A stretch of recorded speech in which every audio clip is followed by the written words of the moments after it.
시간은 6번째 차크라, 아즈나 차크라에 대한 이야기를 해요. 그래서 아즈나 하면은 미간 차크라 제3의 눈의 공간이죠.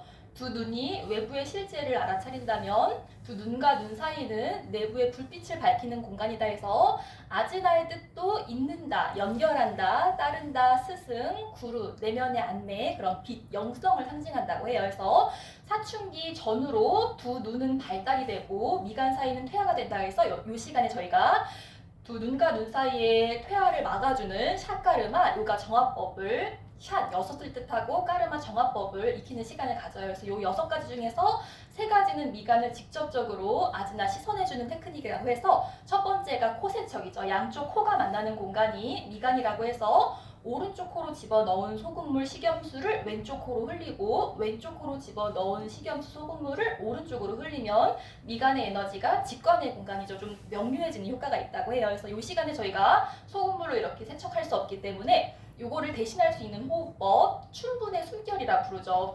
나디쇼디 춘분 양과 음이 완전히 조율되는 시간대다 해서 절기다 해서 춘분의 숨결이라고도 불러요. 그래서 오늘 뇌띠를 대체시켜준다는 나디쇼디 교대 호흡도 한번 진행해 보실 것이고 미간의 에너지를 씻어준다는 정내 호흡 까팔라바티도 해볼 것이고 미간의 에너지를 명료하게 깨우는 음절이 또한 옴이기도 하죠. 그래서 오늘 자세 안에서 미간의 비자음 옴도 한번 찬팅해 볼 것이고 미간 뒤쪽의 내하수차와 손가체의 퇴화를 막아주는 명상법 뜨라따까 겨울철 동지의 리추얼이라고 알려져 있는 뜨라따까도 이 시간에 하고 있는데 오늘은 조금 상상으로 한번 대체도 한번 해보도록 할 것이에요. 그리고 미간의 공간 우리가 목차크라까지는 아비아사의 공간이라면 지수와 풍공 물질의 영향을 받아서 나의 노력으로 변화를 시킬 수 있는 공간이라면 미간은 오원소에도 판차 바유에도 영향을 받지 않는 공간이어서 이 시간엔 저희가 롤링 업다운 플로우를 진행하기 전에 이 판차 바유로 빠밤묵다 몸을 푸르는 시간을 가져요. 그래서 오늘도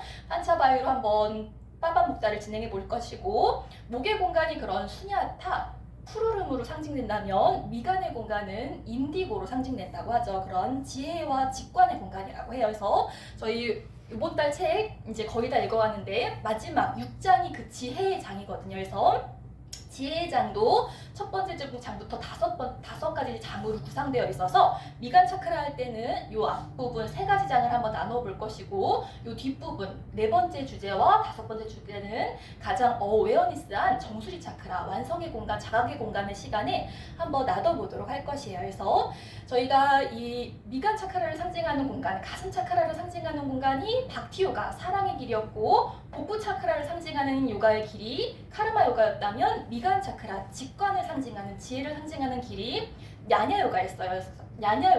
그래서 진야냐 요가라고도 부르죠. 바가바드 기타에서는 우리가 삶 안에서 이 요가를 어떻게 실천할 것인가에 대해서 요 3가지 길을 제시하거든요. 그래서 저희가 작년 4월 달에 비베카난다의 명상이라는 책을 나누면서 요 야냐 요가의 3단계로도 분류하고 4단계로도 분류하는데 3단계를 그 스와티 별 진주 이야기로 나눴거든요. 그래서 인도에서 내려져 오는 우화 중에 하나가 스와티 별이 뜰 때 그 별이 떴을 때 내리는 빗물을 조개가 받으면 그 조개가 진주가 된다라는 그런 우화가 내려져 오기 때문에 우리도 이 야냐요가의 3단계로 지혜를 터득해야 된다, 진주와 같아야 된다라는 표현이 언급되고 있었거든요. 그래서 이 이야기를 하는 이유가 오늘 지혜의 장에서 그 불교에서도 지혜를 깨닫기 위한 3단계 문사수가 있다고 해요. 그래서 야냐요가와 굉장히 연결감이 있는 것 같아서 저희가 4월달 10일강 시간 아즈나 차크라 시간에 함께 했었던 곡이 아틀란티스 소녀거든요. 그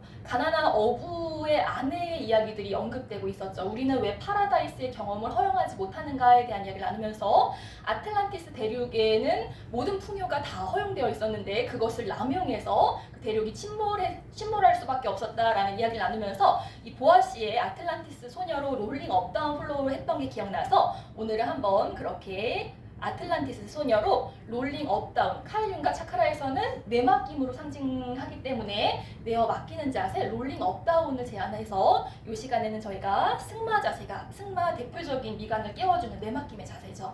승마가 포함되어 있는 수랴나마스카라를 롤링 업다운으로 풀고 있어요. 그래서 저희가 지난달 이 시간은 딱 크리스마스 이브여가지고 크리스마스니까라는 곡과 저희가 지난달 나눈 책에서는 죽음학이 언급되고 있어서 또한 초연함이 언급되고 있어서 그 죽음을 옥상으로 가는 경쾌하고 발랄한 음색이 담겨져 있었던 숲속의 작은 레스토랑으로 저희가 롤링 업 다운 플로우를 진행하기도 했었죠. 그래서 저희가 지난달에서도 미가는 초연함의 공간이다 하면서 초연함의 정의가 내려지고 있었죠. 어떠한 사람에 의해서, 집단에 의해서 내가 어떻게 되지 않는다라는 것을, 변화를 받아들일 수 있는 마음이 초연함이다라는 이야기가 언급되고 있었어요. 그래서 목의 차크라가 그런 변화와 창조의 공간이라면 미간 차크라는 초연함의 공간, 변화를 비로소 수용할 수 있는 공간이라고 하죠. 그래서 이 책에서도 진정한 지혜란 그렇게 머리와 몸이 연결되어서 변화 안에서 창조를 일으킬 수 있는 마음이라고 또한 정의가 되고 있어요. 그래서 이 지혜의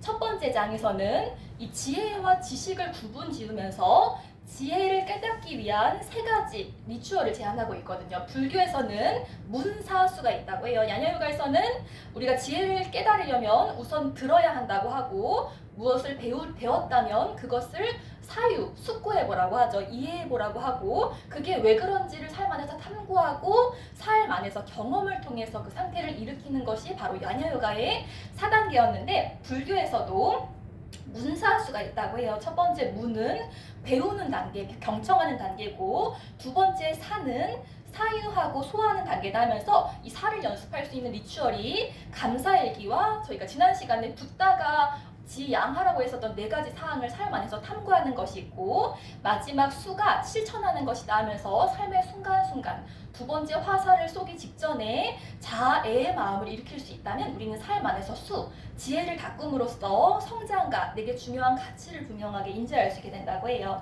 그렇게 두 번째는 진실의 3가지 법칙이 3법인으로 표현되고 있어요. 그래서 부처님이 가장 크게 깨달았었던 3가지 사항이 첫 번째 무상이라고 해요. 우리 오늘 초연함의 공간이죠. 모든 것이 항상 변한다는 거, 그리고 쉽게 만족도 하지만 쉽게 불만족도 한다는 거, 그리고 무아, 고정된 내가 없다라는 것을 깨달았다고 해요. 그래서 이러한 3가지로부터 일어나는 마음이 또한 아즈나 차크라, 초연함이기도 하죠. 그래서 이 3가지에 저항하지 않고 받아들일 수 있을 때 우리는 집착과 두려움을 내려놓을 수 있다면서 그 실패를 예를 들고 있더라고요. 실패를 경험했어도 그 실패한 내가 실패자가 아니라는 것, 나의 인생이 실패한 인생이 아니라는 것을 자각할 수 있다면 삶은 나만 변화시킬 수 있다는 것, 그리고 현재만 존재할 수 있다는 것을 분명하게 초연하게 깨달을 수 있게 된다고 해요. 그리고 마지막 3번째에서 우리 지혜, 마인드풀리스를 또한 구별짓고 있거든요. 현대 심리학에서도 이 마인드풀리스, 마음 챙김이 굉장히 힙하기도 하죠. 그래서 나 명상했어 하면 좀 고리타분하게 대중적으로 받아들여지긴 하지만, 나 마인드풀리스, 마음 챙김을 요즘에 하고 있어 하면 뭔가 대단한 걸 하고 있는 것 같잖아요. 그래서 이 마인드풀리스에 대한 이야기를 하고 있어요. 그래서 이 마인드풀리스도 원래 불교 철학에서 파생이 되었는데, 그러니까 불교 철학에서 이런 주요한 마음 치유 테크닉을 서구 심리학자들이 차용하면서 불교적인 색채를 뺀 것이 마음 챙김인데, 그 불교적인 색채를 빼면서 가장 중요한 것을 뺐기 때문에 이 마음 챙김이 오히려 역수출되면서 그런 이기적인 지침으로 변질되어 가고 있는 것 같다 하면서 이 마인드풀니스와 지혜를 구분하고 있어요. 그래서 마인드풀니스가 되기 전에 불교 철학에서는 개, 정, 해가 있었다고 해요. 근데 이 마인드풀니스에서는 불교적인 종교 성향을 빼고 우울증 환자들을 치료하기 위해서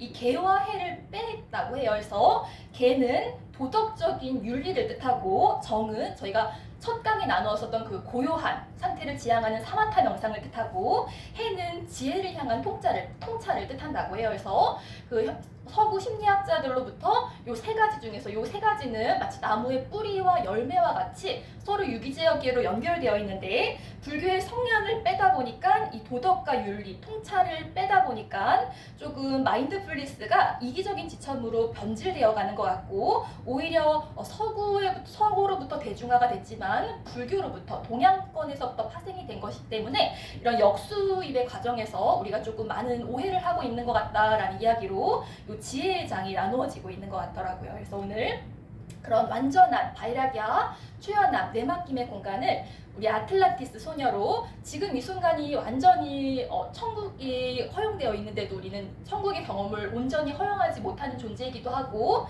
이런 큰 고통과 변화를 조금 쉽게 닿는 존재이기도 하죠. 그런 것을 아즈나 분명하게 자각한다는 이 의미로 오늘 한번 아틀란티스 소녀로 롤링 업다운 플로우를 진행해 보도록 할게요.